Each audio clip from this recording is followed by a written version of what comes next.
এবার দেখাবো অঙ্গনবাড়ি কর্মীরা, তারাও নামলেন রাস্তায়। সম কাজে সম বেতন থেকে শুরু করে নিয়মিত বেতন বৃদ্ধির দাবিতে তারা রাস্তায় বসে পড়েছেন। এই ছবি আপনারা দেখতে পাচ্ছেন। আগামী 3 দিন সকাল 10টা থেকে 7 ঘন্টা ধরে কর্মসূচি পালন করবেন অঙ্গনবাড়ি কর্মীরা। সিজিও কমপ্লেক্সের কাছে শৈশালী ভবনের সামনে অবস্থানে অঙ্গনবাড়ি কর্মীদের সংগঠন।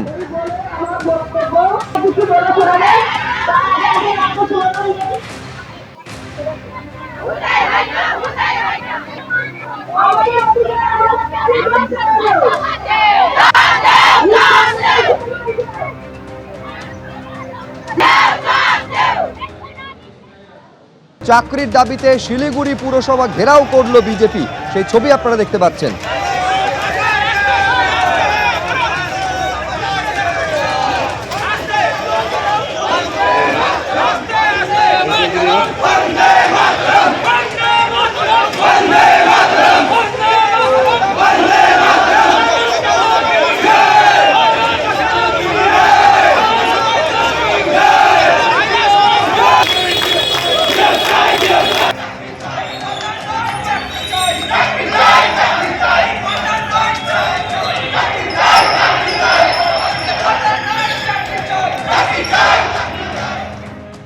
পাশাপাশি দুটো ছবি শুরুতেই আপনাদের দেখাবো। একদিকে চাকরির দাবিতে রাজপথে আছড়ে পড়ল প্রতিবাদের ঢেউ, এবং অন্যদিকে বেকার ভাতার জন্য রাজ্য জুড়ে ক্যাম্পে ক্যাম্পে দীর্ঘ লাইন। একদিকে ছবি দেখতে পাচ্ছেন যেখানে তাদের দাবি হচ্ছে তাদের প্রশিক্ষণ রয়েছে, যোগ্যতা রয়েছে, নেই চাকরি, সেই জন্য রাজপথে তারা নেমেছেন। আর অন্যদিকে বেকার ভাতার জন্য ফর্ম তুলতে দীর্ঘ লাইন লক্ষ্য করা যাচ্ছে রাজ্য জুড়ে।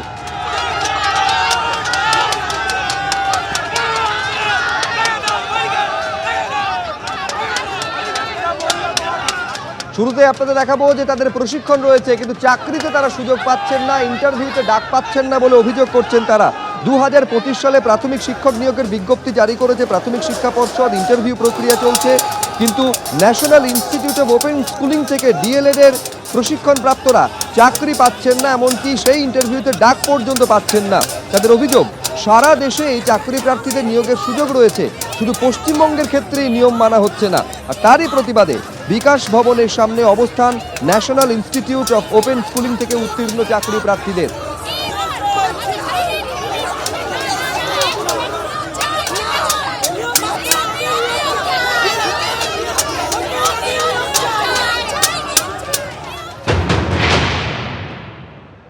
দফা 1 গৌতম পালের পদত্যাগ, তার কারণ আছে, কারণ সুপ্রিম নির্দেশ স্পষ্ট থাকা সত্ত্বেও আজ আমরা 1233 জন বঞ্চিত।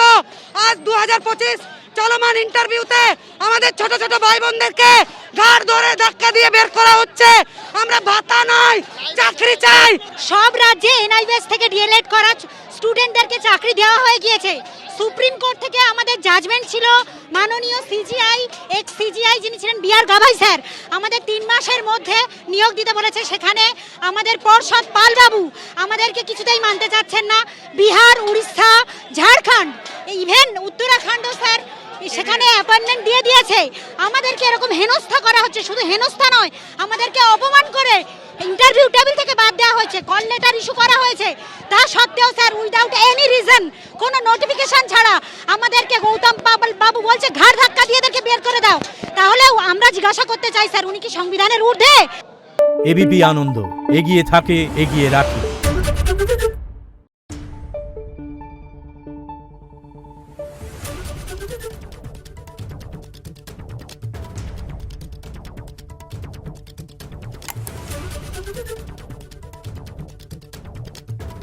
Thank you.